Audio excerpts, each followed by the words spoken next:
Hello again, everyone, and welcome to Motorsports Magazine from the Mike Watts Car Show at the Crate Memorial Civic Center in Plattsburgh. I'm Rick Knowles, joined on the broadcast by Rob Knowles, as well as our new colleague for the 2011 season. He'll be doing driver interviews and interviews in the pits once the racing starts at Airborne, Ricky St. Clair. We'll hear from Ricky in just a few minutes. But Rob, we're back at the car show once again, an outstanding turnout. And racing season just about here. Well, it certainly is a signal of the coming racing season, and I think it has become a bit of a tradition now for the Airborne fans as well as the drivers to try to have their cars finished and completed and come out and see the new race cars here at the Mike Watts Car Show. And it's not that far away now, Rick, and a lot of the teams have been very busy over the course of the winter trying to get their cars ready for racing season. And with the car show wrapping up tomorrow, we're filming on a Friday night. The racing season is just a few short weeks away, so always looking forward to it. It's a sign that the long winter months are coming to an end, and exciting racing in the 5 divisions at Airborne just around the corner. On tonight's program, we'll have interviews from drivers in all of the divisions at Airborne Speedway, as well as a chat with Airborne's promoter, Mike Perotti. Yeah, Mike is going to update us on what's been happening schedule-wise for 2011. We'll analyze the 5 divisions at the Speedway and kind of break those divisions down and find out what's new for 2011, perhaps hear about some of the new drivers that will be in at least the modified division, and talk about how things are going at the racetrack overall in general. A very positive direction for Airborne, and hopefully one that will continue in the 2011 campaign. We are at the Mike Watts Car Show at the Crate Civic Center in Plattsburgh, and the Airborne Preview Show on Motorsports Magazine.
Hello, I'm Annette Ornsby. Welcome to Ornsby Realty. At Ornsby Realty, we are dedicated of giving our customers the best possible service. We can find you a home or sell a home for you in any part of Clinton, Essex, or Franklin County. Our fresh perspective on property values keep us on top of what's happening in the real estate market. We work closely with our clients to assess their wants and needs and perform a complete search of properties available in your desired area.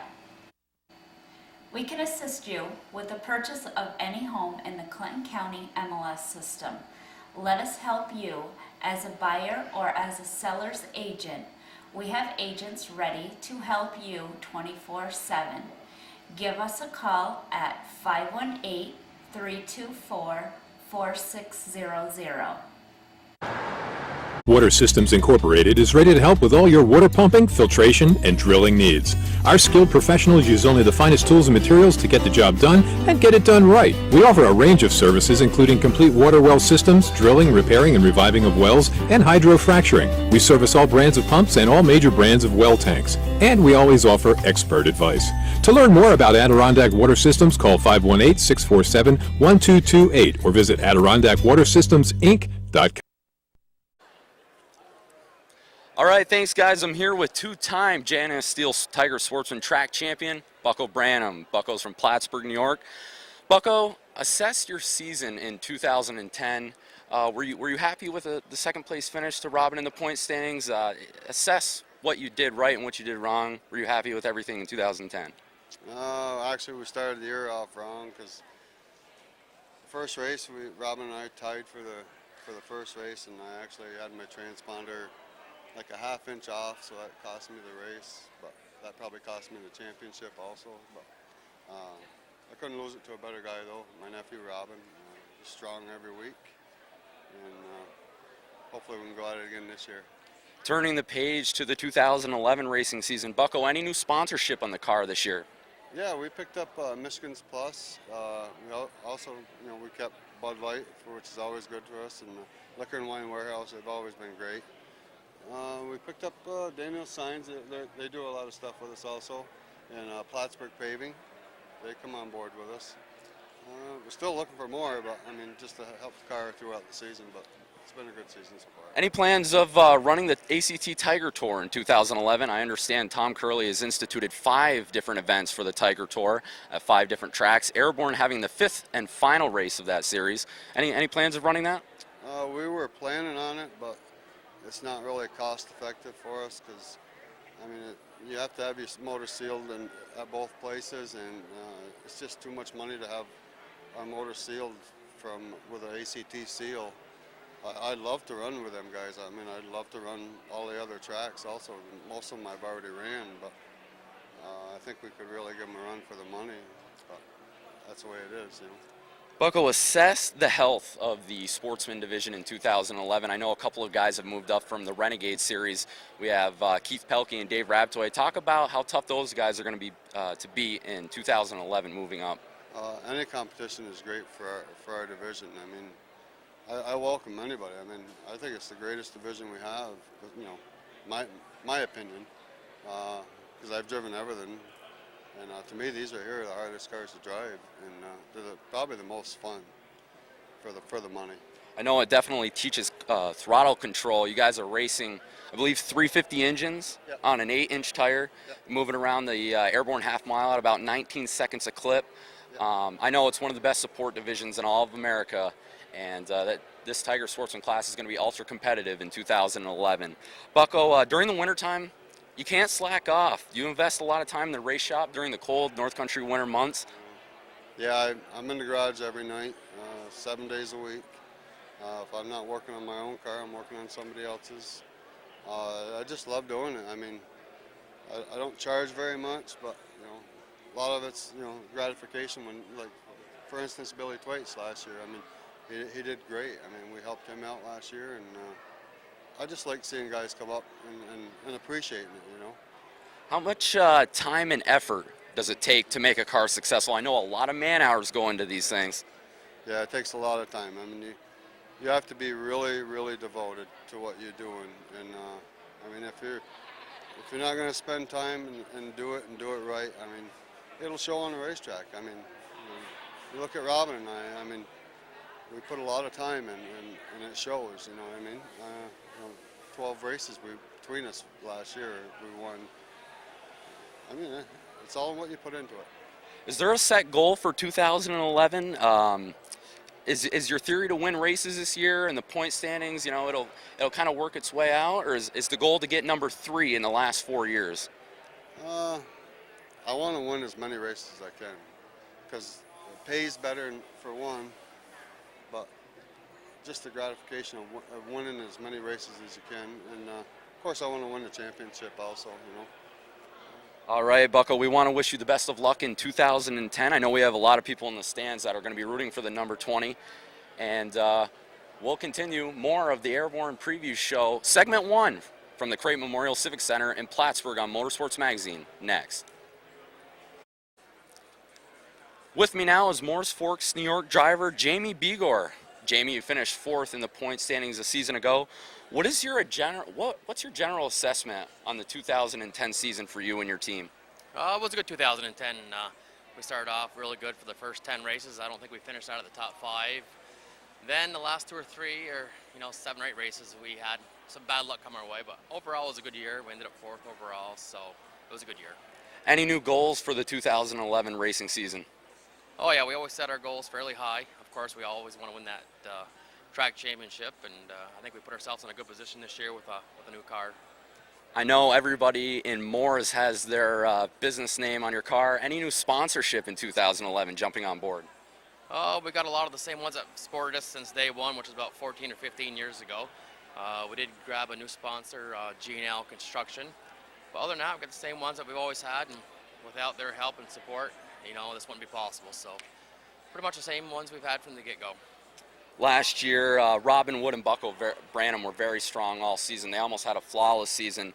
Robin passed Bucko late down the stretch for the series division championship. During the offseason, do you go over everything with a fine-tuned comb? And do you try to innovate something that will catch you up to snuff with the 61 and 20 cars respectively? Yeah, we really innovated this year. We went out and bought a brand new 2011 chassis and new motor, so we got a brand new car underneath us this year, and hopes is a good one. We did a lot of research and put some good pieces in it, and I think we, like I said, put ourselves in a good position to have a good year. Looking at the entire field, the J&S Sportsman Division, we have a few names moving up from the Renegades. We have Dave Rabtoy and Keith Pelkey moving up in 2011. Talk about the health of the division coming into this 2011 racing campaign.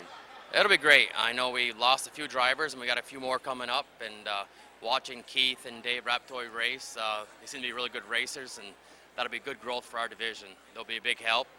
We need cars. The more cars we get, hopefully our division sticks around for a long time, and but growth is what we need, and growth is what we're getting, so I think we'll be all right. Is there a particular race on the 2011 schedule that you're looking forward to? I know what comes to my mind is last year we had the inaugural Sportsman 420s. It was 420 lap segments for you guys. It was scored Milk Bowl style. For those unfamiliar at home, the winner of the first segment received 1 point, second place received 2 points, and the third place finisher got 3 points. And then they inverted the finish of the first segment for the second one, and they continued to go through the 4 segments like that. And Jamie, did you like that 420? Yeah, it was a good time. The first 20 lapper wasn't so nice, but we ended up winning, I think, the second or the third one. But the first one we got into those big white tires and made a mess of the thing. But it was a good time. It was something different. I think the fans enjoyed it. It was exciting, and hope to do it again. I know Tom Curley and the American Canadian Tour have put together another ACT Tiger Tour. Will you be participating on that 5 race series schedule? Probably not all of them. We'd like to hit maybe 1 or 2, depending on how the season's going so far, but we'd like to hit 1 or 2 of them, if possible.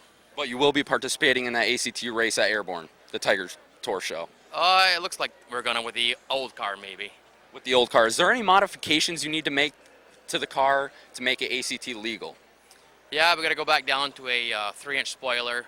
We got to put the regular manifolds back on. We got to get our body heights back up to 6 inches. So there's some work to it, but it'd just be easier with the old car to do that. So that's the plans. If we can find a motor to run that day, that's what our plans are. Jamie Bigor, are you anxious to get things going in 2011? Very anxious. Can't wait to get going. All right, we'd like to thank Jamie Bigor for being on segment 1 of our Airborne Preview show. We'll be back with more driver interviews from the Crate Memorial Civic Center in Plattsburgh next. I'm here with Morrisonville, New York's Bryan Trim. Bryant drives the number 28 in the Ernie's Discount Tools Modified Series. Bryant, assess your season in 2010. I know you finished 7th in the point standings. Can you elaborate? Were you satisfied with that result? Yeah, I was. I mean, after having some mechanical failures in my race car last year, and I couldn't really get the handle of the car where I wanted it. Although overall, though, yes, it went pretty good. We ended up finishing 7th in points for our second year out ever in a modified series, so I can't really complain there. I was pretty happy. Sponsorship on board for 2011. Anything new on the car? There's a few. I gotta thank Northern Puppies. It's a new pet store in town, Rip Van Winkle Motel across the road here at the Crate Center. They came on board this year to help us out. It's just tough to get sponsors these days. It's the way the economy is. Nobody really wants to sponsor, so it's pretty tough. Obviously, the topic of discussion over the off-season is your car. It's well, it sounds kind of cheesy, but it's a modified. Have you talked to any fellow drivers on their impressions of the car? What makes the car so unique? I understand you cut off the side panels and adjusted the height of the steering wheel. What makes this car unique? It's definitely different. What we're mostly looking for in this car is more of a driver comfort. So we designed this car for me the way I like to drive race cars. And the body style, we're just trying to make it more aerodynamic in the corners. So yeah, we don't have the tunnels like the other cars. So we're just going to try and make the airflow over the top and hit the spoiler and see where it goes from there. Do you think that'll create any problems in the turns? I'm not real sure. I'm hoping not. It's a swing we're going to make. We did our homework over the winter, and we just hope it works out the way we want it to. I know in the Ernie's Discount Tools Modified Division, Mike Perotti, track promoter, has instituted a rev rule. How do you think that'll affect the competition in 2011? It should create more parity. I think it's a great idea. I think it's going to make the racing more competitive. We're all going to be closer, and you're not going to see 1-2 cars pull out in front of everybody else. And it should make better racing for everybody and be equal. Any goals for the 2011 racing season? Would you like to rack up a bunch of wins, or are you looking for a track championship? My biggest thing is just to stay clean and hopefully don't blow no motors. I'd like to get a top 5 this year in points, but it all comes in time, I guess. And with a new car, you don't know really what to expect from it. All right, we'd like to thank Bryan Trim for being on today's program. Stay tuned for more driver interviews in segment 1 of our Airborne Preview show next from the Crate Memorial Civic Center in Plattsburgh. With us now on Motorsports Magazine from the Crate Memorial Civic Center is the 2007 Modified Track Champion and Airborne fan favorite. It's Saranac Lake, New York driver George Foley. George, looking back at the 2010 racing season, we know you had a bit of bad luck, but regardless, what is your assessment on last year for you and your team? Well, we had terrible luck. We had a lot of motor issues. We learned stuff. We learned bringing the old car out was a lot better than having a new car, but people try new cars, so we brought the new car back because we didn't really get a good chance with it. So I think we'll be okay. If not, we got the old car waiting, so one of them things. Any goals for the upcoming season? You want to rack up wins, or would you like to collect another track championship? Both would be nice. We won in 2007. And I think in 2009 we won one race, and we haven't won since. And it's been a long time, and it's been too long. We're going to fix it. It's just if we keep it running, we'll be in the front. There's nothing we can do about motor issues, unfortunately. We don't build the motors, and when they break, they break. But if we keep it running, we can bring it to the front. It's just a matter of time, just make it work. What's sponsorship looking like on the car for 2011? Any new sponsors? Who are you bringing back? We're bringing most of the people back. Egglefield Ford from Elizabethtown and Raybrook. Pulse for Logging from Lewis. My sister, the Shamrock, she does a ton for me. Casella Waste Management. Lorman's, Tommy Lorman does stuff for us every year, never has a complaint. You never hear from him. He's a great guy. Does a lot of business for us. That's pretty much it. I haven't got any new sponsors yet. I'll take them. I can use them, but it's good. Patrick Dupree, the division champion in 2008, and of course a year ago in 2010. Martin Waugh had the title in 2009. They're so stout every week, almost flawless. I'm sure you want to be involved in the mix up there in the front this season. Yeah, definitely. And they're not doing anything amazing. Everybody seems to think that they're running so fast and they're so strong, but if you look at actual lap times, back 2 years ago, we were all running those lap times. The big difference, I think, is everybody slowed down except them. So they're really not doing anything amazing other than they're keeping the pace that we all had, and after they paved the track, we all lost, but we'll get it. I know we can get there. It's just a matter of getting the right things. You got to keep the car running more than 1 week in a row, and as soon as we do that, then we'll be in the low 16s and competitive, I would assume. Like you mentioned, the track being repaved in 2009. After the progressive banking was added, I understand it's 4 degrees on the bottom, 8 in the middle, and 12 degrees in the third lane. Where do you like to have the car? You like it on the outside lane? A lot of guys can pass guys quickly in the beginning of the feature that way. Is that where you like to have the car? I don't have a huge preference. One of the big things is watching where everybody is and trying to make your car work where they're not. you know, you can have the fastest car in the world, but if it's only fast in a groove where everybody's running, you got nothing. So last year it seemed to be moving up. The last 2 years the groove kept moving up the track. Everybody was moving up off the bottom, and I assume they're going to do the same. We have some new rules this year for rev boxes, Rev rule. and gearing rules, so that'll make a difference. It will. Do you think, speaking of the rev rule, do you think the rev rule will create more parity in the division in 2011? I would hope so, but I wouldn't. I don't know. It's going to be tough because you're going to have to choose gears that will get you down the straightaway but still off the corner. You know, it's going to make some differences because we don't have a gear rule now as long as you have the box. And the problem is if you put a lot of gear to run the bottom of the track, you can't run the top of the track because at the halfway down the straightaway you're going to hit the box and not go anymore. So it'll be interesting. You know, at this point, I would guess the fastest way around will be the bottom of the track. The bottom. Because you got a gear rule, gear rule, but you have an RPM rule. So the shortest way around. But if everybody's there, you got to go somewhere else. That's right. I know the reception you get at Airborne, you always get positive feedback from the fans every single year. Talk about, you know, We're still not sure why because of everything going on the last couple of years, but we'll take that. how much do you appreciate that, especially after a rough season a year ago? I know you were 17th in the point standings. It's a new Wow. it's a brand new beginning in 2011. There's so many people backing you. How much do you appreciate that? It's really important. One of the reasons, I mean, as bad a year as we still had a top 10 car. We took probably 3 weeks off camping with my kids and stuff because it was just a really bad year. So I got away and took a break, and now we're ready to come back and fix it. But you know, the fans, without fans, Airborne is a bunch of people playing. So everybody better be real grateful for the fans because, you know, that's what we're there for.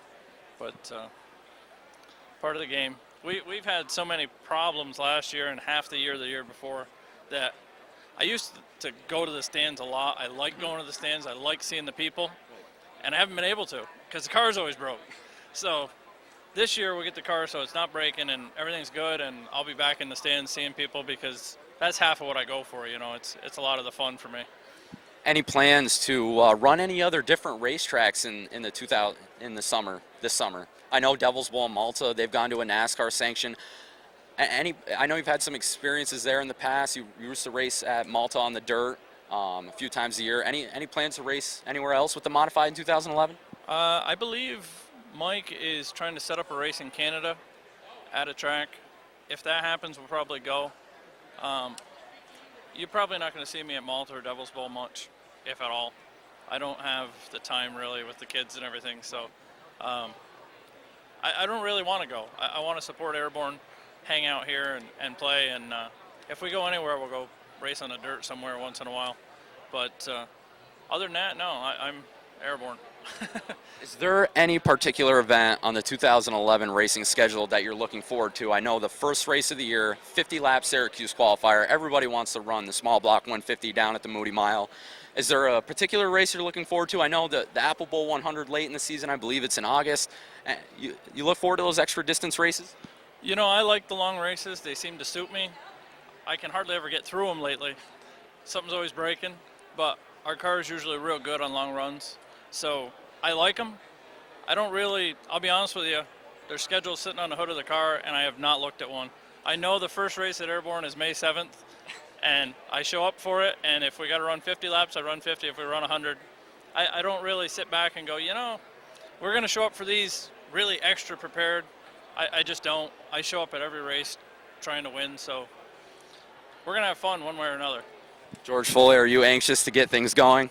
Yeah, I'm getting there. It's been a long winter, and this is the car we actually took to Syracuse at the end of the year with new tin on it.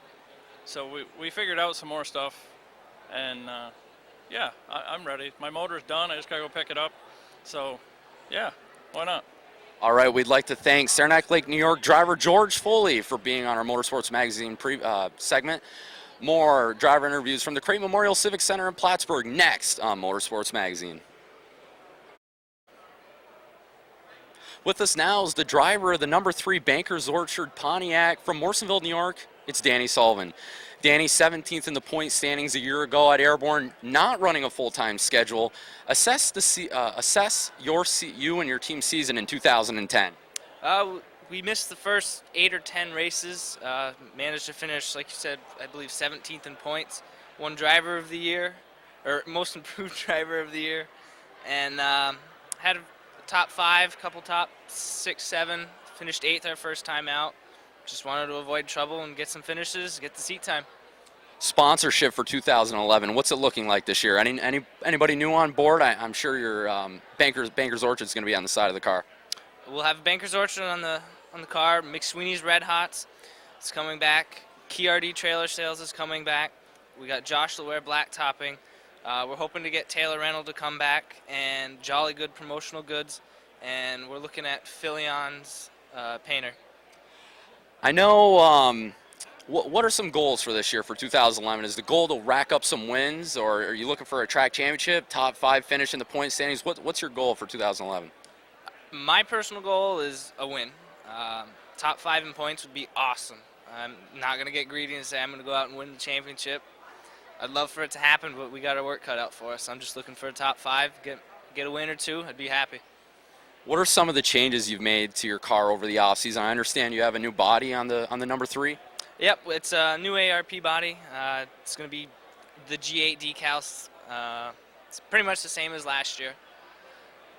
To the car, the biggest change we made is our brakes. Last year we had absolutely horrible brakes. This year, hopefully we'll be able to slow down a little bit better, get into the corners better. Any plans to run the ACT Tiger Tour? Not really. Will you be running it at Airborne, the 5th race on the series? More than likely. So you will be there. Any plans to run Thunder Road this year? There's a possibility we might. We're not 100% sure. We might go over to White Mountain and try it. But like I said, we're not sure what we're going to do. White Mountain Motorsports Park over in Epping, New Hampshire. Danny, are you looking forward to the 420s race? I know that's the highlight of the Tiger Sportsman schedule. You looking forward to that? Did you like it last year? Yeah, I really liked the way that worked. It was a lot of fun. I would like to see a 100-lapper come back, but the 420 is pretty good too.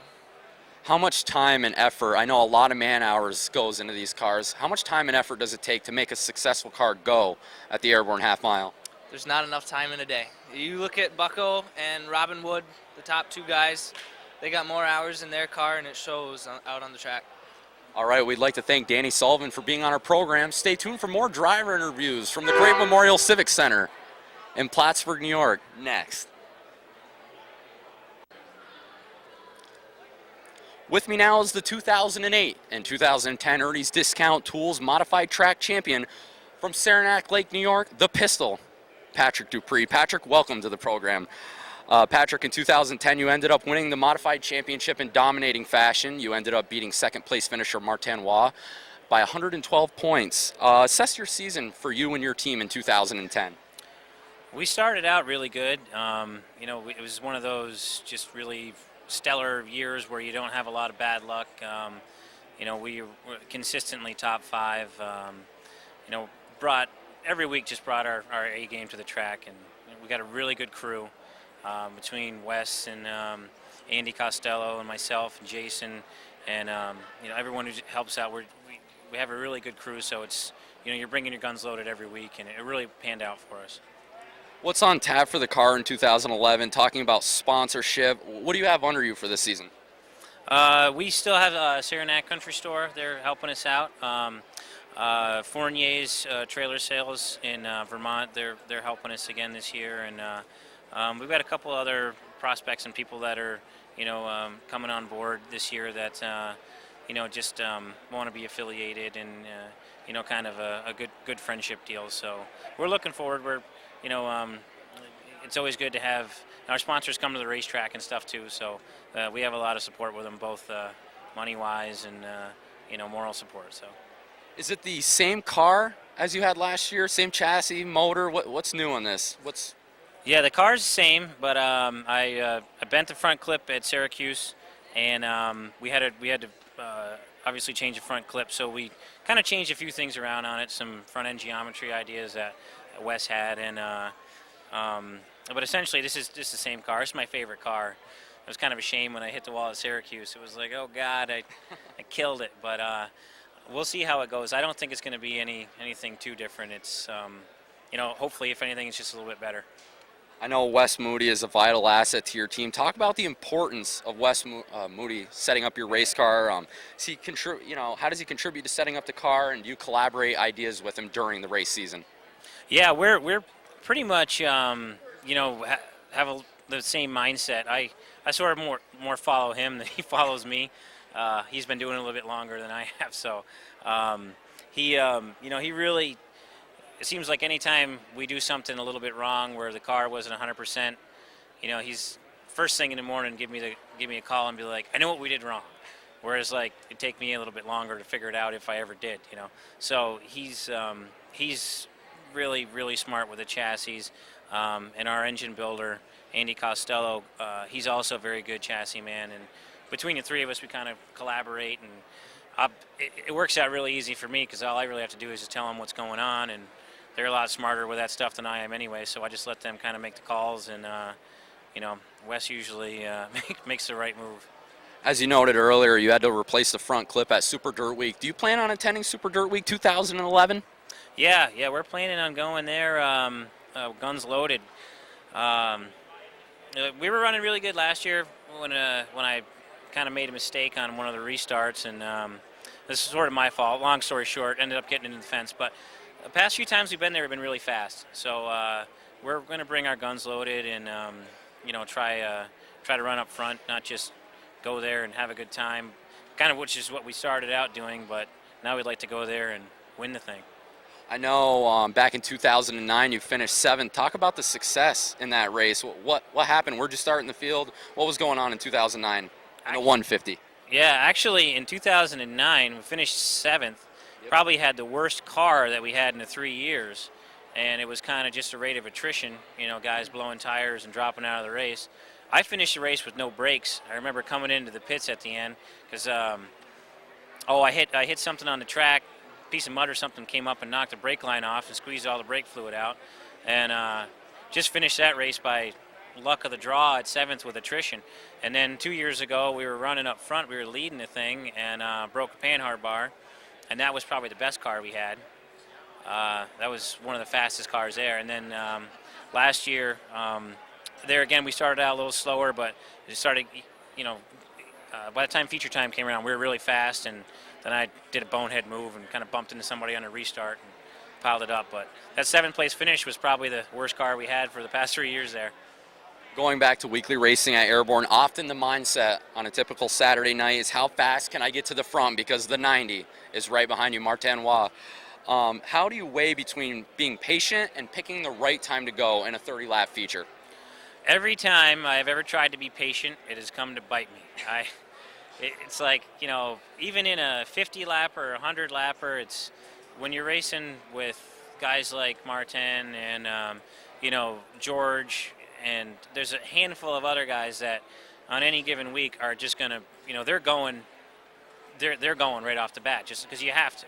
So, whether you think you're going to wait and pick your time, a lot of times I hear the announcer when I'm watching a recording, oh, he's just waiting for this, waiting for that. But 90% of the time, I'm just going for it all the time. It's like you gotta. You got to play it aggressive. You got to try to get up front because if you're ahead of the 90 or the 90's ahead of me or something, then you got to work that hard to get around them. You're wearing your tires down, so track position is sooner that you're up front, the better. Is there a specific event on the 2011 racing schedule that you have circled on your calendar? I believe the first weekend of racing in 2011, it's a 50-lap qualifier. The winner gets an automatic spot in the small block 150 down at Super Dirt Week. And I know we have a 100-lap race in late August. I believe it's the Apple Bowl race. You like those extra distance races? Yeah, always been a bigger fan of the longer races, even when I was racing go-karts. It's, like I said, it's not really, you still got to try to get up to the front, but it gives you a little bit of, you just kind of, you know that there's going to be some more attrition and you're going to have more restarts, and it seems like you can settle in a little bit better. The guys who aren't going as good are going to wear their tires down, and when we set up our car for the long distance ones. We're usually there at the end. But the 50 lapper, any of the Syracuse qualifiers, obviously we're going to look forward to, because it's good to have a guaranteed spot when you go. I've never, been known to not be a good time trialer at Syracuse, so it's good to have a spot when we get there. I know we're only 3 weeks away from opening day. Patrick Dupree, how anxious are you to get things going? It seemed like winter was never going to end, man. I'm ready to go right now. So, if we were, if we still had snow on the track, I'd say go out and plow it off. Let's go. All right, we'd like to thank Patrick Dupree for being on the program. Stay tuned for more Motorsports Magazine from the Crate Memorial Civic Center next. With us now from the J&S Steel Sportsman Division, it's Plattsburgh, New York's Nick Haywood. Nick, welcome to the program. 6 a year ago in the point standings, you also received the Rookie of the Year. Were you satisfied with that result? Can you assess your 2010 racing season for us? Absolutely. We had a great year last year. Never really gotten any major troubles, no wrecks, constantly finishing in the top 10. I think we had one night out of the top 10, and I think that was 11th. So for the most part, we had a great year. Came back with the same car this year, so that's even better, Talk about the paint scheme for 2011. It looks like an exact replica of Kevin Harvick's Sprint Cup car. We went close. We decided to put a little stripe on it, but Budweiser had asked us to put something like Kevin Harvick's car, so we decided we went to Leonard Smart, who lettered our car, and we said we want something like Kevin Harvick, but we want to add a little bit of touch to it. So we put a stripe, and we went with, instead of red, we went with an orange color. So other than that, but I like it this year. Never had a black car either, so that's new. Sponsorship for 2011. Anybody new on board? Just T&B Metals out of Plattsburgh, Tommy and Butch. They scrap cars and buy other people's junk is their treasure, I guess, is their slogan. So that's it for this year. I know the highlight on the J&S Steel Sportsman schedule is the 4 20-lap segments you guys have in late August. Did you enjoy that race last year? Are you looking forward to it in the 2011 season? We didn't have a very good showing last year in it, but that was actually my worst finish of the year. But I liked the format of it. I kept getting bad luck. We had the last segment, we were finally hooked up for the night, and I ended up getting spun out going for third, I think it was, and we were actually the fastest we had been all year, so I'm looking forward to it this year, so definitely am. In 2011, the ACT has come up with a 5-race Tiger Sportsman Series sponsored by Bond Auto Parts. You plan on running that series? No, we're gonna concentrate on Airborne this year. We might run the race at Airborne, but the final one of the event. Yes, the final one of the event of the series. Yeah. Right, but that depends on how the season goes for us. If we have the money afterwards and if the car is still in good shape. What are the goals for 2011? Would you like to rack up some wins, or are you going for a top 5 finish in point standings, maybe a track championship? What's the goals for Nick Haywood this year? Definitely get my first win in the J&S Steels, and I'd like to, actually give Bucko and Robin a run for their money this year. That's my goal. Definitely is. All right, we want to thank Nick Haywood for being on the Sportsman, and that concludes our Modified and Sportsman Preview show from the Crate Memorial Civic Center. Now we'll send it over to Robbie. He'll be doing the Renegades, Mini Mods, and Bush Bombers tomorrow. Stay tuned. Motorsports Magazine from the Crate Memorial Civic Center.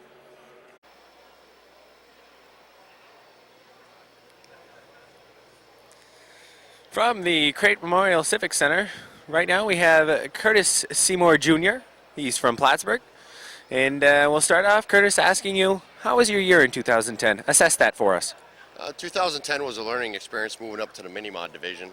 We had a lot of changes in the car aspect of changing body style and handling. It was a pretty good season and ended up finishing 8th in points. We had a lot of catching up to do with Mr. Donor. But with the way things happened with last year, I decided to move up to the Renegade Division. So. And you talk about the Renegades. Obviously, you've got a Renegade here this year.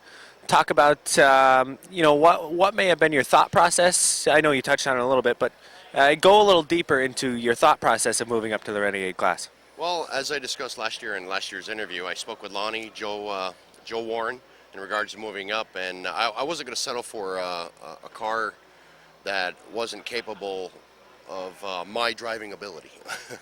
No, I wanted to have a good car, and going through Lonnie or Joe, I bought the number 7 car that was Lonnie Rivers, and I know the class is a lot more even. You got the same tires, motors, transmissions, rear ends, basically the same body style, and it's a more level playing field. It's more of setup and car driver ability. So I have a lot to learn, but I think I'm going to have a good time. I've gotten some positive feedback from most of the Renegade drivers, so they seem to be happy that I'm moving up. We'll see after about 5 or 6 races. And now one big learning curve, I would assume, coming from 4 cylinders, is going from front wheel drive to rear wheel drive. How do you plan on coping with that? They say I've got to learn to roll off the throttle and roll into the throttle, and that's going to be the hardest thing. And I'm a single foot driver, so now I've got to run 2 foot. Yeah, because with 4 cylinders, you go in the corner, you lift, you hit on the brake just a little bit, and back in the throttle wide open. Here, you got to learn to roll in, roll out, and understand the weight. The weight difference is huge. Basically, it's 2 4 cylinders in one car. So that's another aspect I got to learn. But I think with all the help from Lonnie Rivers and Joe and Steve Pine and my crew, things are going to go pretty good. They're really supporting me on this, and that's what I needed for a rookie. All right, another thing, in the Renegades, obviously, first year for you. You don't want to set your goals too high, but what are some of the goals that you have set for 2011? First of all, get through practices. Second of all, at least finishing top 20 in the first 2 races.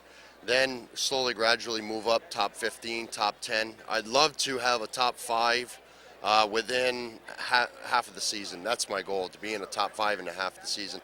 Chances of that happening as a rookie, it's hard to do with the level playing field we have. We got a lot of veterans that are still in here that they've got their stuff together. A lot of and yeah, so my learning, it's based on how quickly I'm going to learn and adapt to the larger cars. Sponsorship on board this year. We know you wanted to make sure you got everybody in this year. So what do you got on board for sponsors this year? This year I've got C&L Taxi, Fantasy, Southside Redemption, Michigan Plus, Golden's, Marty's Carpets, and Melissa's Barbershop. Sponsors is very important in this class, and I'm glad to have the ones I do. My crew, I have Tammy Pulsfer, Jerry Hemingway, Jason Duell, Chico Martineau, and my father, Kurt Seymour Sr., who is not racing this year. Well, it's always good to have people that are willing to help you. And one final question. How excited are you for the 2011 racing season to start up? I'm very exciting. It's going to be great. It's going to be a great season, I hope. And the fans, hopefully they'll accept me as well, moving up to the Renegade Division. Look out for the 357 Magnum. That's Curtis Seymour Jr. More Motorsports Magazine is coming right up.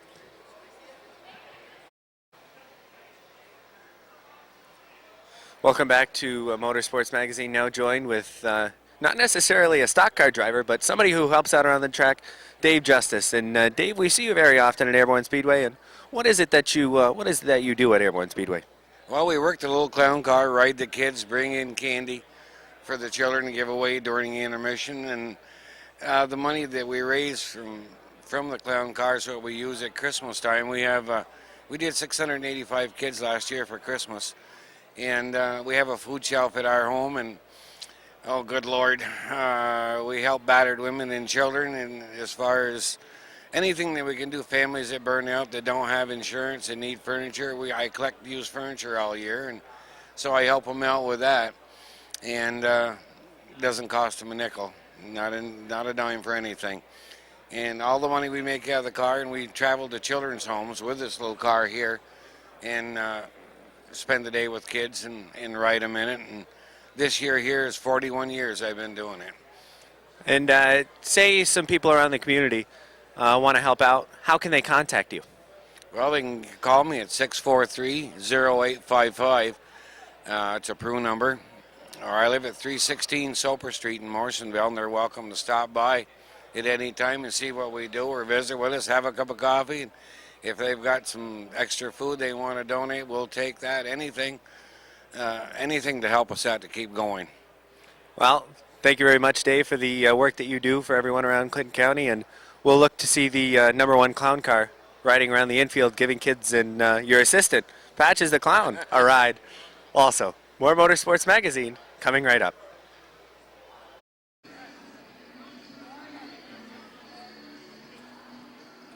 Welcome back to Motorsports Magazine, joined now by Rouse's Point native, Scott Richner. And Scott, we'll start off asking you, how did 2010 go for you?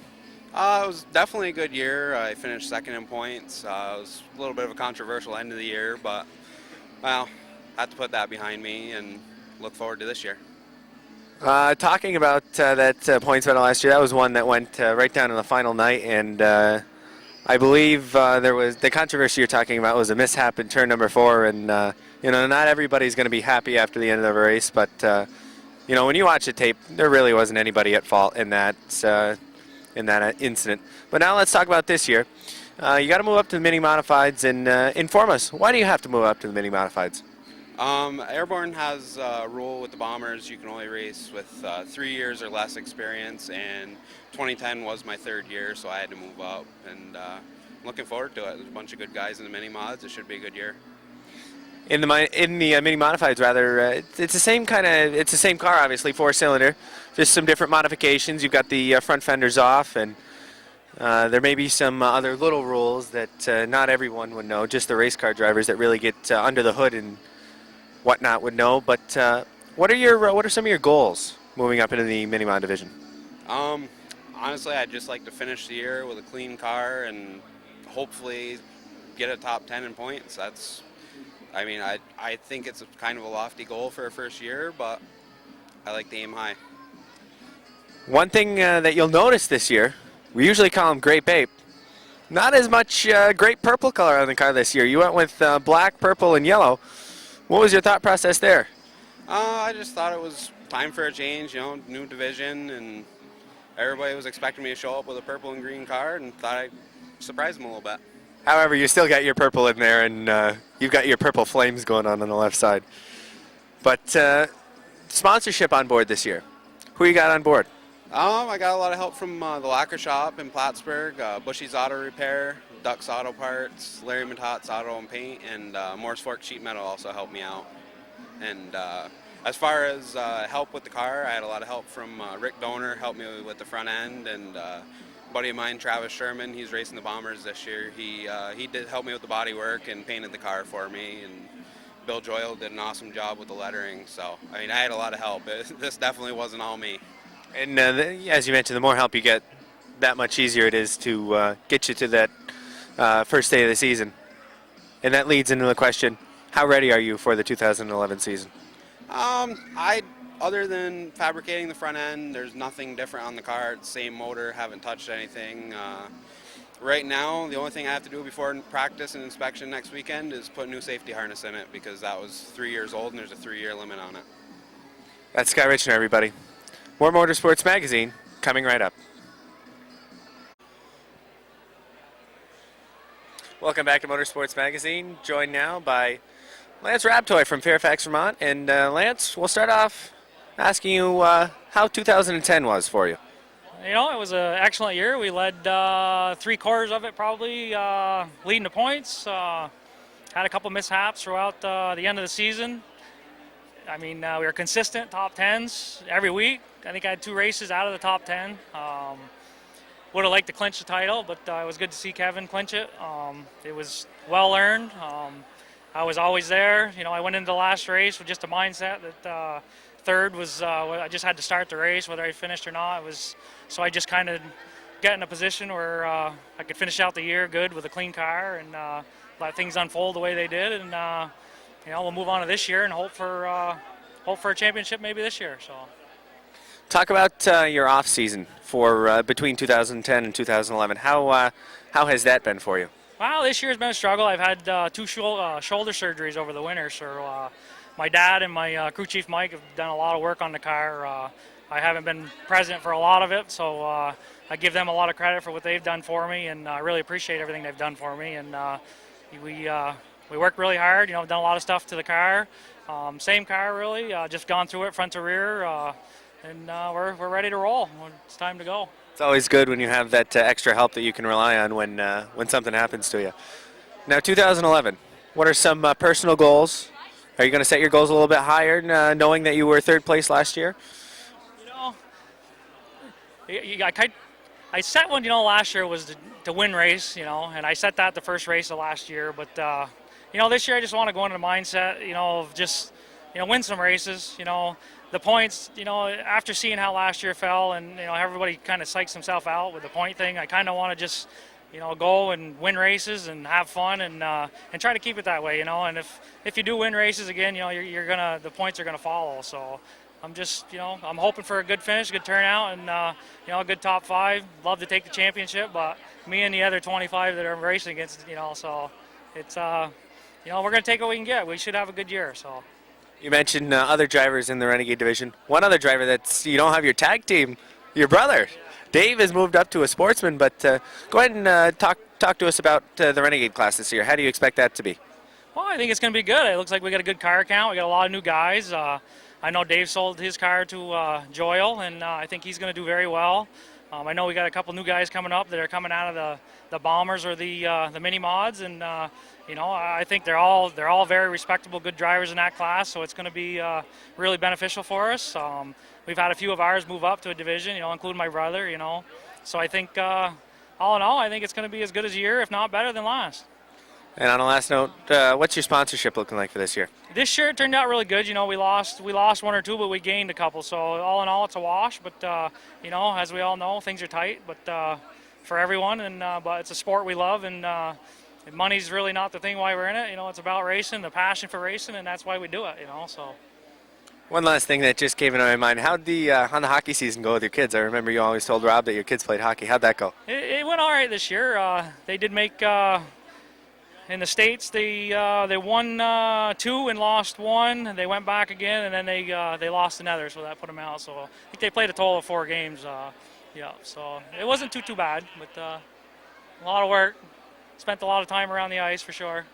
Well, we got a lot of race car drivers that aren't always just devoted to racing. We've got some sport families too, and in this case, Lance Rabtoy is one of those. We'd like to thank Lance for joining us on the show, and more Motorsports Magazine is coming right up.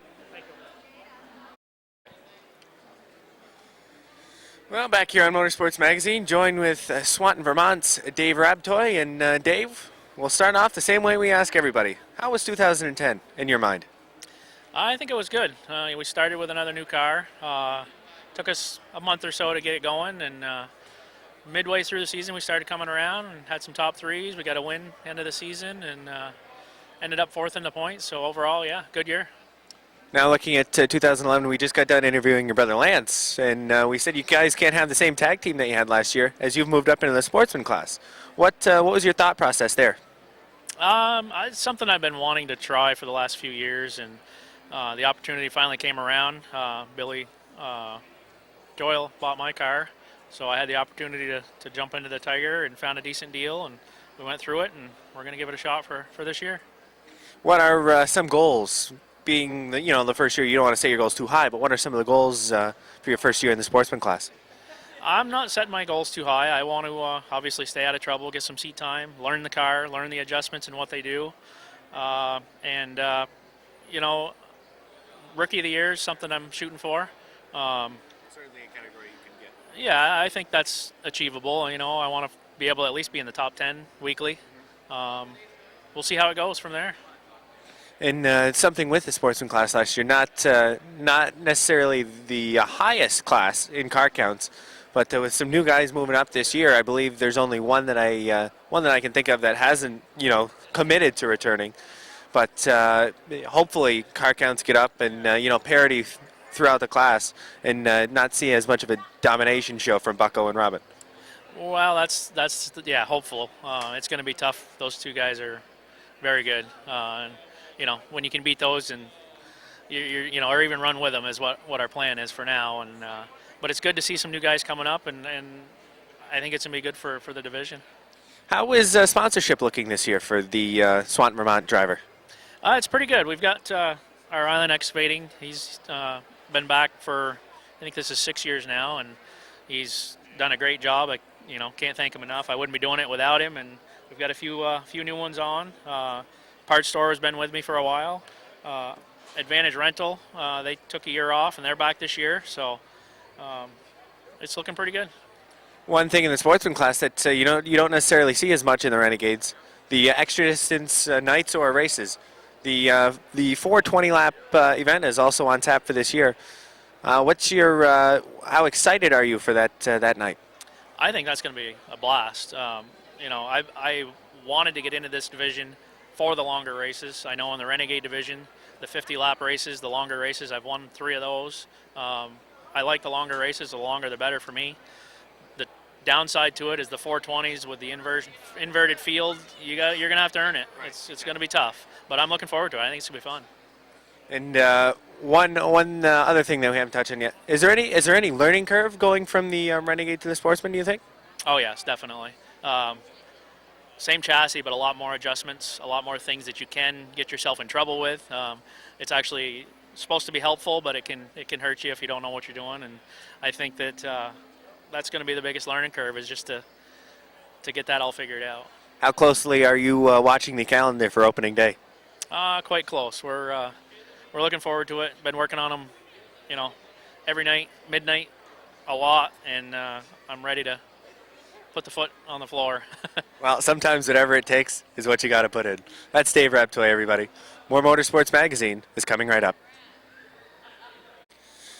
Back to Motorsports Magazine, joined with Mike Riel and Craig Riel, one of the father-son teams, and they both drive in the Ernie's Discount Tool Modified Division. First, we'll start off with Dad, and we'll ask him, how was 2010 for you?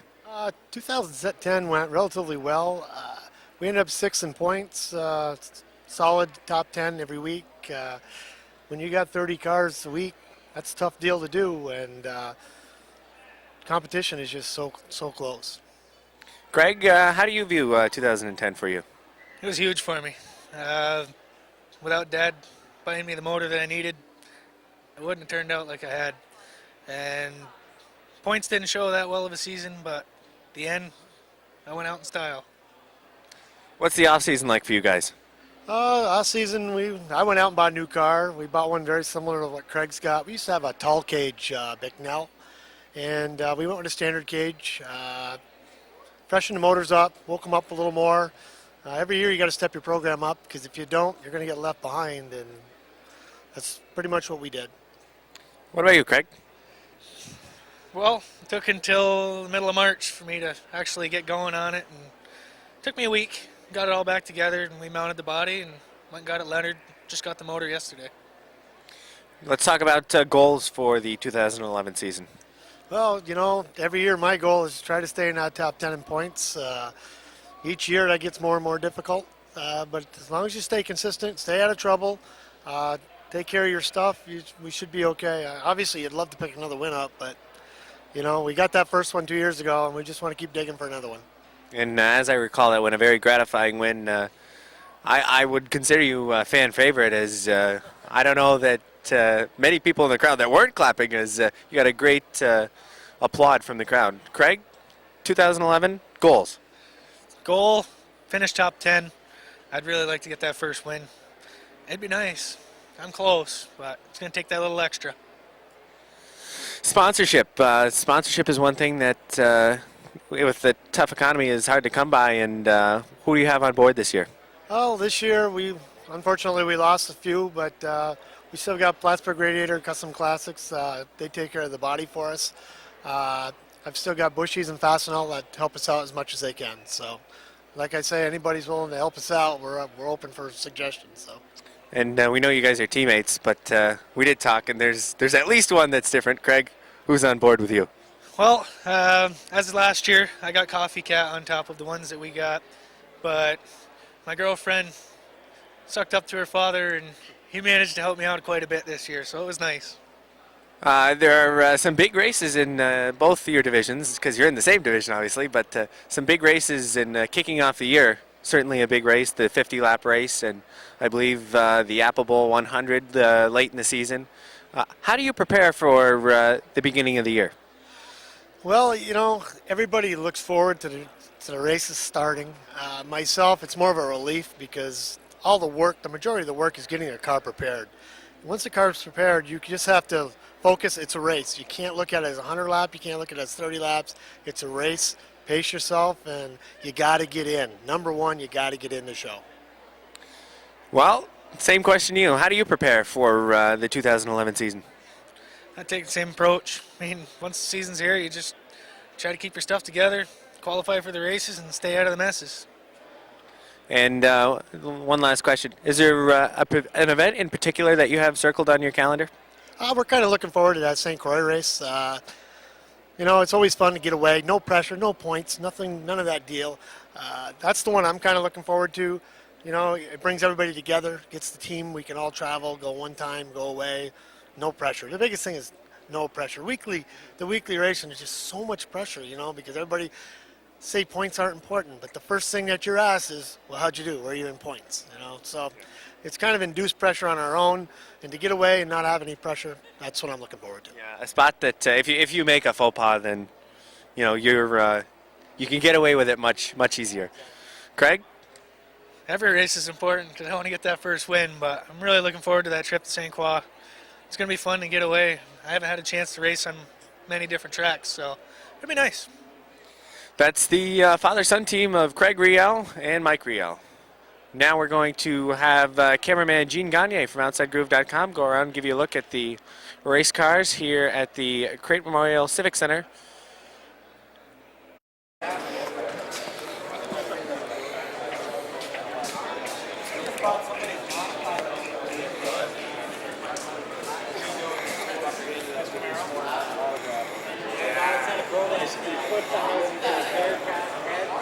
Want to know where the lawsuit guy was? I want to show this guy and the lawsuit. Charlie sitting down. You didn't hear about it. It's on your own kid.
Artie. I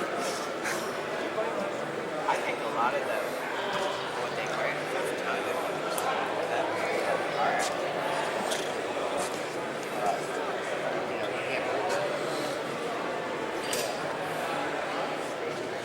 a lot of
That was your choice.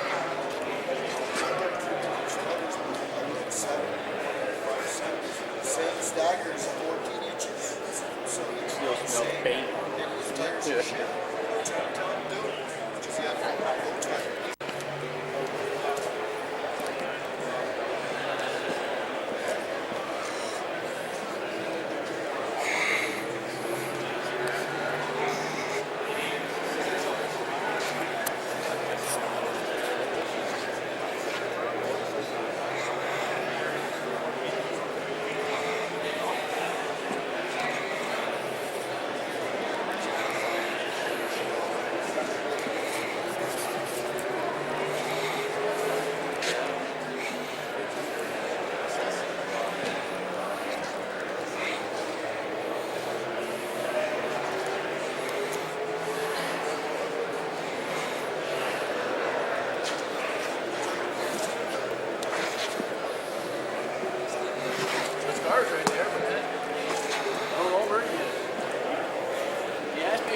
Coming up.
So a round trip for me is going to be about 100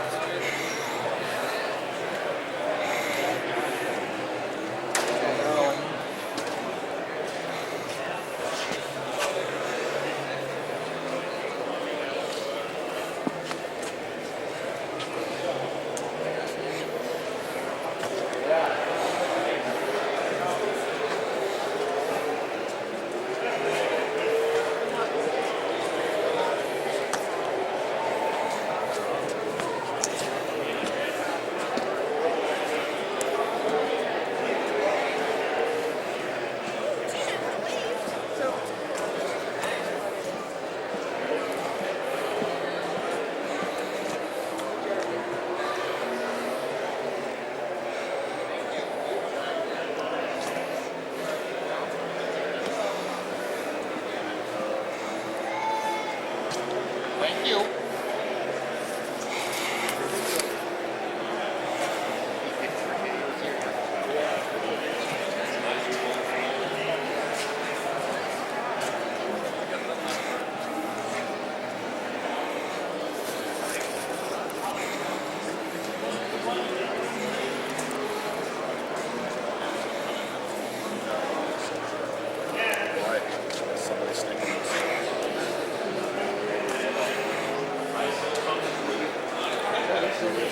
so lazy.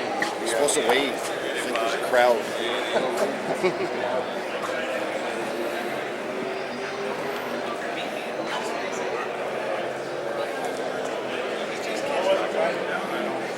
Yeah, gas is hot. Everything's going to be hot.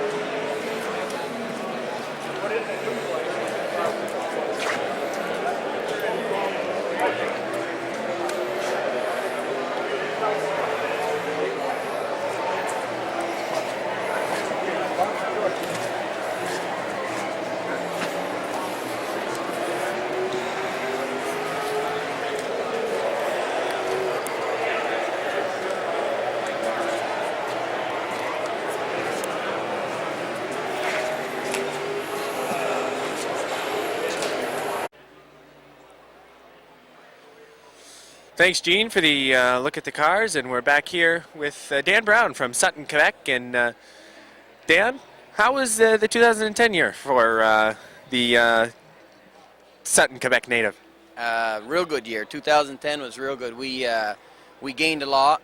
The year before wasn't very good with our motors, but last year I got a good friend of mine helping me and built me a motor, and it went real good. Last year we had no motor trouble, and we learned a lot. So we last year was a big year for us, a big gaining year. It worked out well, very well. So tell us, what went on in the off-season up in Quebec? How'd you plan to get the car ready?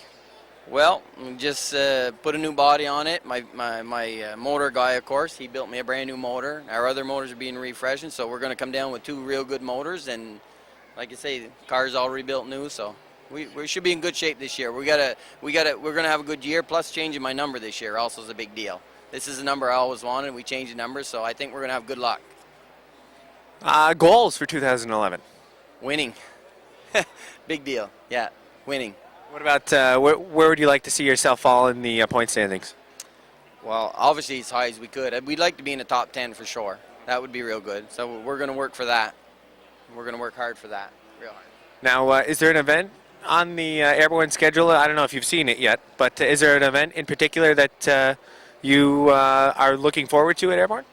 Actually, the big block, small block shootout. That looks good. I just looked over the schedule quickly, but that looks like that's going to be interesting right there. That'd be a big fun event.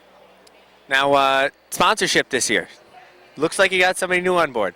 What's your sponsorship looking like? Actually, we got a new sponsor. Hooters is one of them. I got another sponsor from Kathy and Chris, just a personal sponsor. That's going to be a big help. That was very nice of them. But Hooters is going to be a good sponsor this year. They've helped us out pretty good there. We had a big show up there with it already, and that worked out real good. So. Now, when you mention a big show, do you plan on having them come down for topless night? Well, that's pretty good. I'll have to study that, I guess, but that's a good one. If you get them to sponsor topless night, maybe we can start a trend down here.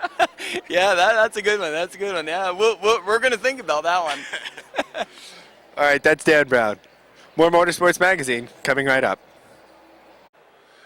Joining us now on Motorsports Magazine Preview Edition from the Mike Watts Car Show at the Creighton Memorial Civic Center in Plattsburgh is Airborne Speedway's promoter, Mike Perotti. And Mike, what can you say about the outstanding turnout here?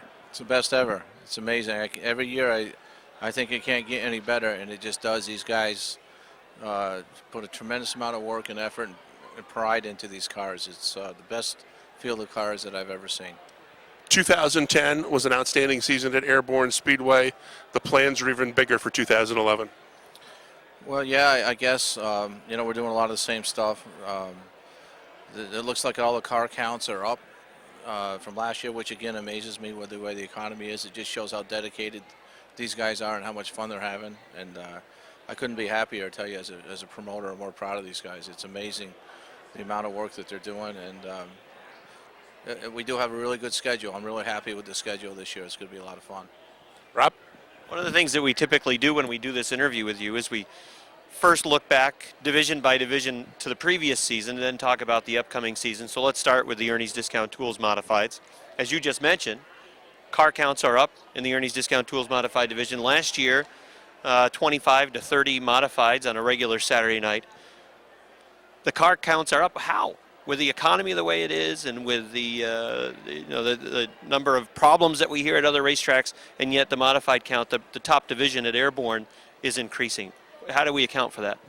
Well, I'm not sure. I think it's a whole variety of things, or a number of things. The racetrack, the facility is really nice.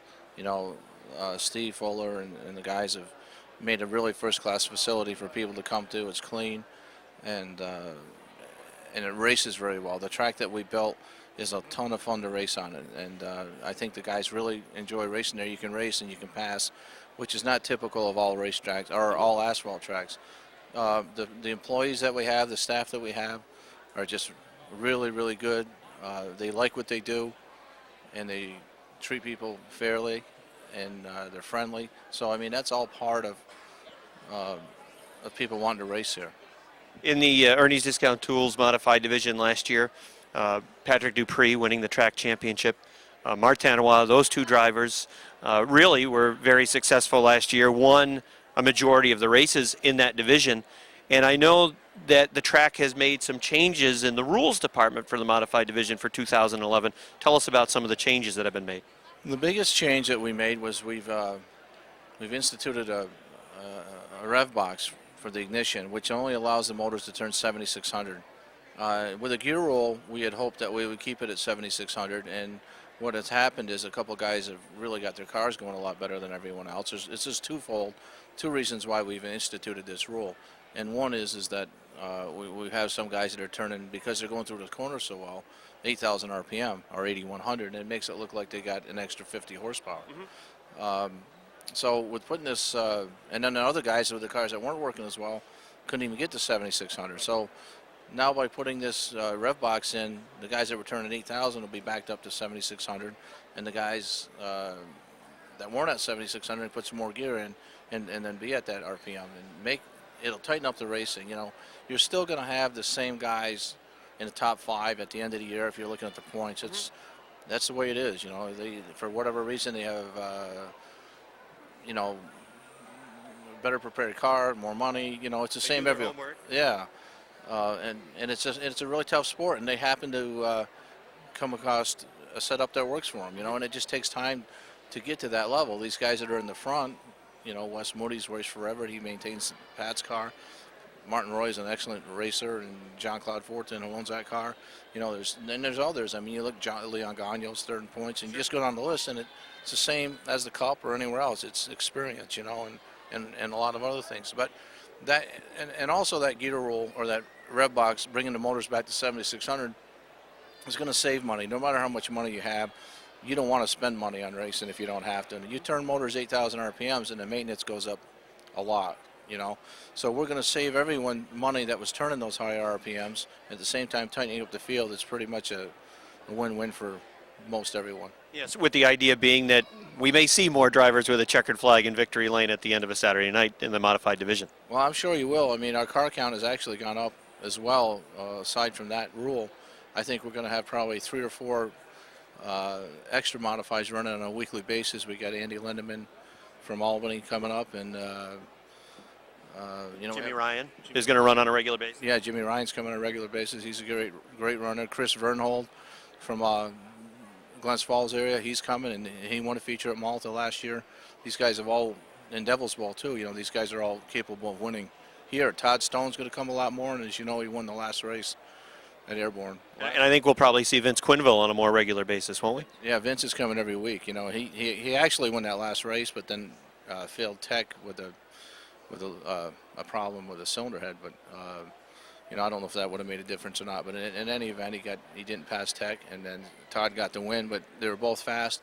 There's 5 guys right there that these good guys from Airborne are going to have to get by. And in 30 laps, it's going to be a lot harder to do that.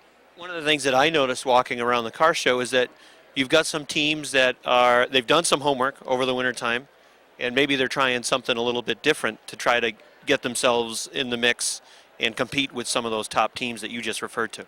Yeah, probably you're speaking about Gene Trim's car, mostly, and Durgan's too. They've got outside the box a little bit and done something different to try to gain an advantage. All within the limits of the rules. We've monitored the construction of those cars throughout the winter to maintain, a level playing field with these guys. And it's really cool that they've done that, in my opinion, because it's, this is a modified division, which means, it can be modified. So it's not a cookie cutter division. where every car looks the same, although the modifieds have actually, for the most part, look the same. So I think it's cool that somebody, Kevin Kezar and Gene Trim, went out and built a new car, totally different. Built every piece of it is made in Morrisonville, and I think it's really neat. And we'll see how it goes next Saturday at practice. And as you look at the schedule for 2011, what do you see as some of the highlight events for the modified division on the 2011 schedule? Well, the opener is 50-lap opener, and that's always pretty neat. You know, then we got the topless deal. We take the roofs off. I always like that in August. You know, in the 100-lapper, we got a 50-lapper Labor Day weekend, which is the final point race for the modifieds that determine the championship. And then September 11th, we got a 100-lap modified race, which is, we've made a big block, small block race now. And all those races I mentioned are Syracuse qualifiers, so the winners of those races will be guaranteed starters at Syracuse in October. I'm especially looking forward to the September 11th race with hopefully getting a few modifieds in the field, and that just builds a little more drama. And, you know, I know when the Super Dirt Series was here a few years ago, a lot of people are interested in that, and that got rained out. So hopefully we can get a few of those guys to come. So on a regular Saturday basis, 25 to 30 again, perhaps closer to 30 now on a regular basis? I think so. You know, I think so.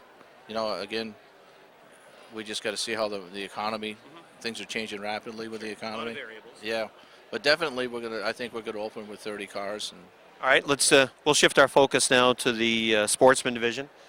Last season, the Sportsman Division car counts were down a little bit, really from the get-go, but they stayed steady. They were between 15 to 20 on a pretty regular basis. It looks to me, based on what you read perhaps online and then seeing cars here tonight, some guys that have moved up into the division, that it might be a little bit healthier this year for the Sportsman class. it appears that way to me. I don't really have a handle on it. Just my feeling is that we're going to have more cars. We'll know more, obviously, next weekend. But I think we are going to have more Tigers, or Sportsman cars. It's a good division. A lot of guys have jumped up into it. Of course, Robin and Bucko, they're the first two guys in the last couple of years, so they got to try to get after those guys. So again, and same as the modifieds, it's going to make it tougher on those guys to come to the front when you got more cars. One of the things that I think is encouraging about that division is that we've seen some drivers from lower divisions, if you will, at Airborne make that move up into the Sportsman Division. We saw some of them at the very end of the season last year, and a guy like Dave Raptoy, who has been successful in the Renegade Division, moving up into the Sportsman class. So that's a healthy sign as well, the fact that some of those drivers are starting to move up the ladder, so to speak. Yeah, it is. I mean, that's what it's about. It's about progression, starting out at the bottom and learning the trade and just continue to move up division by division. And really, if you can run good in the Renegade, you'll be able to run good in the Tiger Sportsman, and you'll be able to run good in the Modified, because it's all racing is racing. It really doesn't matter what division you're in. It's just a lot of hard work and preparation. And one of the marquee events for the Sportsman this year, again, will be the August 13 shootout that they'll have. That was a lot of fun last year, and again, something to look forward to with a different format, and it really isn't settled until that final segment. Yeah, that was a lot of fun. Everyone loved it. The fans loved it, and the racers loved it. And VLS from Vermont has thrown in an extra $2,000. So each segment this year is going to be worth $500, or $1,000. I'm sorry.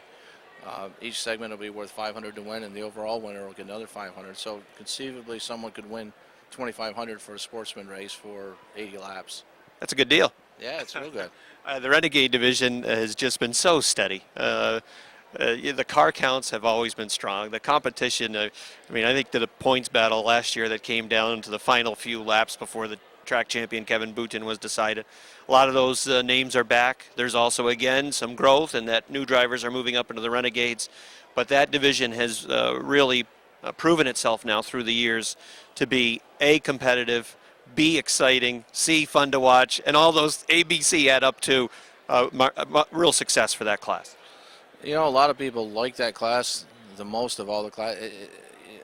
It's hard to, I like it a lot. But of course, I love the modifieds too, and all the other. We have 5 divisions that are just great, but that one, I think it's the healthiest. It's continually week in and week out, just really competitive, good racing, and different winners, and most entertaining to watch maybe as far as competition is concerned. And there's some big shows for those guys as well. I know there's a trip that they'll make over to Thunder Road this year. That's new for them. But also some big shows on the 2011 schedule for the Renegades. Yeah, I think Memorial Day weekend we got a 50 lapper. It's 500 to win, and several different races for them. You know, and that deal at Thunder Road is going to be a lot of fun. They're looking forward to going there, all the guys. And then October, first weekend in October, they're going to race here with the ACT Tour. That'll be the only Airborne Division in action that weekend. So the ACT people thought enough of that division to ask us to have them here for that race, and that's pretty nice compliment. All right, we'll now talk about the four-cylinder divisions. You never know exactly what the car count is going to be, and then sometimes in the middle of the year, just a whole bunch of them start to show up. But talk about last season for the mini modifieds. Some changes were made to that division last year that distinguished that division more so from the Bombers. A unique feel to the cars, both certainly in their appearance. What's your outlook for 2011 for those two four-cylinder divisions? And again, sometimes it's tough to get a feel on it until really you have a practice session and you see who's showing up. Yeah, I don't know how many cars we're going to have in the four-cylinder division. It's always steady, 20, 25, in each one throughout the season. I tell everyone that they breed like mosquitoes. Once we start racing, and all of a sudden they're coming out of the woodwork. And guys, it's a chance for people to get started in racing and get their feet wet without spending a fortune. And it's a lot of fun, and a really good divisions. Both of them fun to watch. 4 wide through the corners. And the one good thing is that Rick Donor has moved up out of the mini mods and giving some other people some chances to win now. He's moved into the Renegades. That'll be good. That'll make that division more competitive and more fun for those guys, not knowing they have to compete against a seasoned veteran like him. I don't know if you've noticed, but this is kind of like an analogy to the way things go on a regular Saturday night at the racetrack. Have you seen Rick? He started out doing this interview with me, and then all of a sudden he's disappeared. So you know who ends up doing most of the work on Saturday nights, and including during this interview, right? It always falls on me. Like he disappeared. He's getting popcorn or something right now. Oh, I'm going to stay out of that one because I still race there once in a while, and I'm not going to. Yeah, but he's taking shots at you over the PA. I think he deserved a shot. But all right, yes, you'll see. I better listen to the videos then. Maybe we'll come back with something next time. All right. So we've looked at the 5 divisions locally. We've also got some other outside groups that are coming in, similar to last year. Last year you brought in the Asphalt Modifieds. That was the Modified Racing Series that was based in New England. This year a little bit of a change. You're going with the Race of Champions group that has more of a Western New York flavor to it. Yeah, quite a few of the guys from the RLC Race of Champions are also regulars on the Wheel and Modified Tour, as well as some were with the Modified Racing Series. We had a sponsor that was interested in seeing the RLC series here, so that's why we switched up. We were very happy with the group that was here last year, but we're going to do something different this year with that group. And of course, our fireworks July 4th is unbelievably great. Doc Clausen and his family do an outstanding job with that, and that's probably our biggest event of the whole year. Our next biggest event is the Super Modifieds, which I think will surpass anything that we've ever done this year. The word of mouth and the talk and the buzz about the show last year, I mean, people talk to me daily about that every day, so I'm really looking forward to that. That's going to be a big race. And those shows, of course, really anchor the month of July for you. You mentioned the 4th of July fireworks. I would run into people who said, I've heard about Airborne's fireworks display. I got to go next year. So we had a huge crowd for that show, and I would expect it to be even bigger. And the same thing is true of the Super Modifieds. As you said, word of mouth was extremely positive on that show. The speed, it's a total sensory experience, as we've said many times about the Super Modifieds. And really, even our own local divisions, the same thing can be said in that regard. But the month of July certainly anchored by those two marquee events. Really, I think you could argue, attendance-wise, the 2 most successful events for the track last year. Without a doubt they were. There's no question about that. And, we're lucky enough to have them in July when the weather's typically nice. And both those events last year had good weather, and hopefully they will again this year.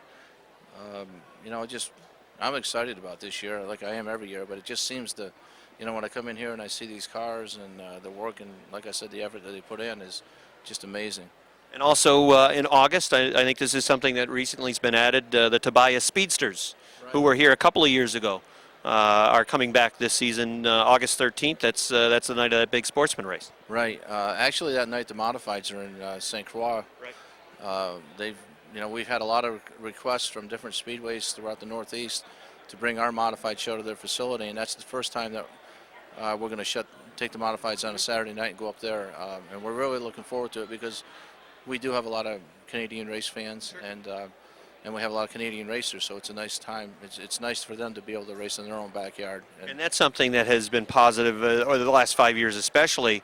The number of Quebec drivers that have run here in the modified division run obviously very successfully. They bring with them a lot of fans, and we see on a pretty regular basis a number of Quebec license plates out in the parking lot, and that goes back a long time in the history of this racetrack, the connection between Quebec drivers and Airborne Speedway.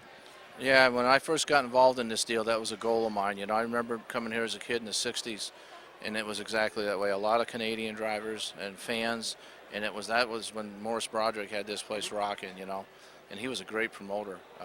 The more I see that he did, the more I realize how far ahead of his time he was. He was just good. But it was a goal from the beginning, and it's still a goal for me to get as many Canadian racers here and fans as we can, because they're just great fans and great racers. And is that a part of the attraction as well, to take the modifieds on the road up to the province of Quebec? And maybe for those folks that haven't thought about venturing down here, they'll get to see our modified cars for the first time and then think, wow, that's pretty good stuff. We ought to think about going down there. Exactly. Not only fan-wise, but racer-wise. Because we're going to race there, I know of a couple Canadian racers that are building cars for that August 13 race, which, may lure them back here if they enjoy it and come back and race some races with us next year. And to get back to the Tobias deal, actually the group that we're bringing is a group out of Canada also. It's RevStar with the Tobias racers, and it's going to be an event, a combination event, I believe, with them and the guys from the States. So that should be a pretty well attended event for those racers, those midget type race cars that put on a really good show the last time they were here. Anything new with the facility itself this year? I know the last couple of years there have been big modifications. Of course, the track was redone not that long ago, and then changes with the bleachers and a lot of other amenities that have been made. Anything new for this year? Yeah, actually, some big stuff again. We're putting in Steve Fuller and the guys are putting in a go-kart concession track, a nice facility, like it used to be at the Ponderosa, that type of deal. We're doing that, and also Jamie Atkins from Northline Utilities is putting in some 85-foot light poles around turn 1 and down the backstretch, which will really light the place up. I mean, we have all new lights in, but the poles in those corners are about 35 feet. Now we're going to 85, so the light will shine down on the track better, and also we'll keep the glare from the pits that it's so hard for the competitors to see the race because the lights are shining in their eyes, So that'll be good news for Gene too when he's filming all of the races. He'll have a real good shot now with all that lighting. Yeah, he sure will. So a lot of great things going on, and you'll have better cell phone reception at Airborne this year as well. Yeah, everybody will. We got a tower there from Verizon now, next door to us on someone else's property, and we also have a tower from AT&T, and I think it's great. But some of the guys that I know don't think it's so great because now their wives can reach them. Well, it's not that far away now. I mean, you put in a ton of work in the wintertime to get everything set and ready to go, and you've got a practice that will take place next weekend and then another practice the following weekend. And whenever the car show hits, people really start to smell it, and they can see the finish line of the off-season, and it's getting pretty close. What happens for you and your schedule now as it gets closer? Things might even slow down. Well, probably not right at the beginning. But eventually, tell us what it's like from a promoter standpoint as the season draws close. It's really the same amount of hours and work year-round. It's just that you're doing different things. Like you said, we're going to shift gears. After this car show, you're right, this is a show that Mike Watts has put on for many years. And a lot of – this is the first time this thing has been totally full where there's no room. And I think a lot of that is attributed to the fact that people are honoring Mike, for doing this, And as you know, he passed away last year. So this is the kickoff. You know, from this point forward, all the planning and the scheduling and all the stuff that we did now goes into race mode, and it's a different survival type deal. You know what I mean? You got to get each weekend, and just a little different type of structure, but same amount of work, same amount of hours, a lot. No mice in the announcer's tower. What, was there some last year? No, I didn't we find some, Rick? No, we just no other bugs or anything like that. There. All right, well, good. Rick says that Rick has been standing off on the side the whole time, so I guess is going to be swept out and everything for us. It usually is, isn't it? Usually is. Things were cleaned up nicely, and then Rick will probably have the air conditioner cranked for the first week, even if it's 50 degrees out. He just crank the air conditioner and have it freezing. Well, you guys got to have to work all that out, you know. Mike, congratulations on a very busy off-season for you, a fine car show that I know you had a lot to do with, and we're looking forward to 2011, and it's close. I want to thank you guys for all that you do, and I want to thank our staff and all of our fans and racers for making Airborne such a success. All right, that's Mike Perotti, everybody. Stay tuned. We'll have more Motorsports Magazine coming right up. Well, that's going to wrap up our preview of the Airborne Speedway 2011 campaign from the Mike Watts Car Show here at the Crate Civic Center in Plattsburgh. Rob, we've heard from a lot of drivers, and all of them with great anticipation to this 2011 campaign. Well, the drivers can't wait to get things going. As we mentioned in our opening, you can certainly see the amount of effort that has been put into these race cars, and every year it seems to get a little bit more impressive. And we've had a real good turnout this season. Great to hear from some of the drivers. Folks get a chance to see what's new, perhaps, with some of their fan favorites. And as you mentioned in our opening as well, Rick, good to have a new addition to our program as well. Ricky St. Clair working with the interviews, and I'm appreciative. You've saved me some work, so I think that's one of the best moves you've made in the offseason, getting Ricky on board to do some of the driver interviews. Does that mean you'll let me crank the air conditioner up high again? No, that just means I'll be hiding out on outside, staying out of the air conditioning, enjoying some of the warm sunshine on top of the booth at Airborne Speedway. I think when you look at the 2011 season, especially in the modified division, the car count is growing. There are drivers coming to Airborne from all over the place that have heard about the place but have not been here on a regular basis, and it can only be bigger things to come. Well, I'm hopeful that in 2011 we'll see more names and drivers in Victory Lane. Last season, of course, the modified ranks were really dominated by Patrick Dupree and Martin Roy, winning the majority of the races. But I think we'll see some other drivers break into Victory Lane, and it was interesting to see some of the work that has gone on these race cars over the course of the winter. And hopefully, with the changes that have been made, Mike talked about some of the changes that have been made rule-wise for the division, we'll see a more level playing field at least, and we'll see some drivers break into Victory Lane that maybe haven't been there before. And some new names popping up in the Sportsman Division, and some guys with a little bit more experience under the belt to give Bucko and Robin a run. Well, yeah, but you still got to figure those two guys are, and have been now for several years, certainly at the top of the class. And they'll be very difficult to contend with on a week-in and week-out basis because they are so steady. They have such a vast amount of experience.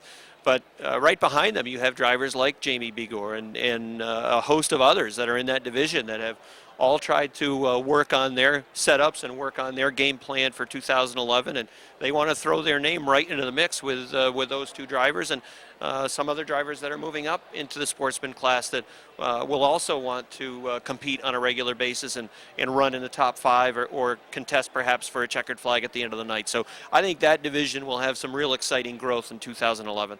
For years at Airborne Speedway, the Renegades have provided exciting competition where you never know who's going to win right on down to the last lap. That's expected to continue again in 2000, especially with some of the drivers from the four-cylinder division moving up, one in particular, Rick Donor. And they'll all be chasing the defending track champion, Kevin Boutin, who is back to defend his title. Kevin won the championship last year in the final event. And as you mentioned, some new drivers that are moving up that have had success in other divisions. It all adds up to what is typical for that class, and that is a lot of excitement. Even racing, 2, 3 wide, and on any given night, that's the excitement of the Renegades. You can see 10 to 12 guys end up with a checkered flag. And another driver returning to the division after a brief absence, driving Lonnie Rivers number 7, Little Joe Daniels. He's had some great success. Absolutely. It's a driver that has won some races here in the past as well, so good to have him back in the division. And again, they'll all add to what figures to be another really exciting season for the Renegades. A lot of parity in that division, and that has been the case now for several years. The mini modifieds appear to be wide open this year. As Mike mentioned in your interview with Mike, Rick Donor has moved up to the Renegades. He won the majority of the events last year, and it's open up for anybody in 2011. Well, some of the cars that he has built and worked on over the years have been cycled around, if you will. Other drivers have purchased them, and I think that will certainly add to the excitement. At times in the mini mod division last year, if Rick was anywhere near the front, fairly early in a race, it was fairly predictable as to who was going to end up at the front of the pack. And I think with him moving up, as Mike referred to as well, it will add to the excitement level of that mini mod rank. And as was mentioned earlier, anything can happen in the Bombers. You don't know what you're going to get car count-wise. It may be small at the beginning of the season, but it tends to get bigger as the season goes on. Well, a good division to get your feet wet as well, and there are some cars that are available and still for sale, and drivers will hopefully fill in those opportunities, and we'll see good car counts there also. Are you ready for the season to begin? Yeah. What about you? It's just a couple of weeks away. You're going to get ready in Florida. I'm going to get warm in Florida, but it is always exciting, and especially at the start of the season, and then some of the bigger events that take place in the middle of the year. There's a lot of energy, a lot of local support for the track that is really appreciated, and I know you and I look forward to every single Saturday night, and I've talked to some drivers here tonight who say they can't wait. They're looking forward to it. So we'll get a couple of weeks of practice in, and then a week off, and then we'll be ready to go on May the 7th. We want to thank Ricky St. Clair for his work, as well as Rob Knowles and our cameraman, Robbie Knowles. I'm Rick Knowles, reminding you that we'll be back for the entire 2011 season with Motorsports Magazine on Plattsburgh.com, as well as the charter cable system in the greater Plattsburgh area, south down through Elizabethtown and Ticonderoga, and of course on the Time Warner system up north through Calvin Castine's Hometown Cable. We'll be back with the opening week of races. It's the opening week, first weekend in May. Airborne kicks off, and we'll have it for you right here on Motorsports Magazine. So for Ricky St. Clair, Rob Knowles, Robbie Knowles, I'm Rick Knowles. Have a good night, everybody.